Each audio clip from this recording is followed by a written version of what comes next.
ઉનાળાની શરૂઆતમાં જ રાજકોટ સહિત સૌરાષ્ટ્રમાં તાપમાનમાં સતત વધારો થઈ રહ્યો છે। મોટા ભાગના લોકો જોઈ શકાય છે ટોપી ચશ્મા પહેરીને નીકળી રહ્યા છે। ઉનાળો હજી શરૂઆત છે ત્યારે રાજકોટની અંદર 38 ડિગ્રી જેટલું તાપમાન છે। હવામાન વિભાગે પણ એવી વાત કરી છે કે આવતા હજી 4 કે 5 દિવસ દરમિયાન તાપમાનમાં સતત વધારો થશે। અત્યારે દ્રશ્યો બતાવી રહ્યા છે રાજકોટના જે રાજમાર્ગો છે, અલગ અલગ ઠંડા પીણાની જે દુકાનો છે ત્યાં પણ તાપમાન જે જોઈ શકાય છે કે લોકોની ભીડ જોવા મળતી હોય છે। અત્યારે ઠંડા પીણાની જે દુકાનો છે ત્યાં પણ લોકો અત્યારે પહોંચ્યા છે।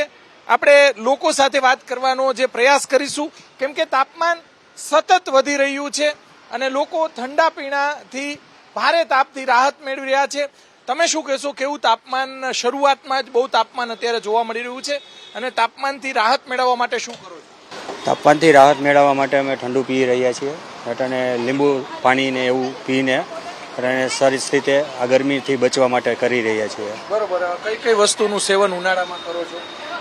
લીંબુ પાણી છે, પાણી ખાલી ને તડકા માટે ટોપી મોઢે બાંધવાનું આ તે કરી રહ્યા છીએ અને પાણીનું થોડુંક વધારે સેવન કરીએ છીએ। બરોબર, લીંબુ સોડા, લીંબુ શરબત, લીંબુ પાણી એનું વધારે સેવન કરી રહ્યા છીએ। ચોક્કસથી જે દરેક જે દુકાનો છે તેની અંદર લોકોને ભીડ, ઠંડા પીણા જે લોકો પીતા હોય છે, દ્રશ્યો આપણે બતાવી રહ્યા છીએ। રાજકોટની અંદર આજનું તાપમાન 38 ડિગ્રી જેટલું તાપમાન છે। સતત તાપમાનમાં વધારો થઈ રહ્યો છે। ફરી એક વખત રાજમાર્ગો બતાવશું। જોઈ શકાય છે કે બસની અંદર પણ લોકો ટુ વ્હીલરમાંથી નીકળવા અને બદલે હવે લોકો જે કારમાં અથવા તો આ રીતે માસ ટ્રાન્સપોર્ટેશનમાં પણ નીકળતા હોય છે।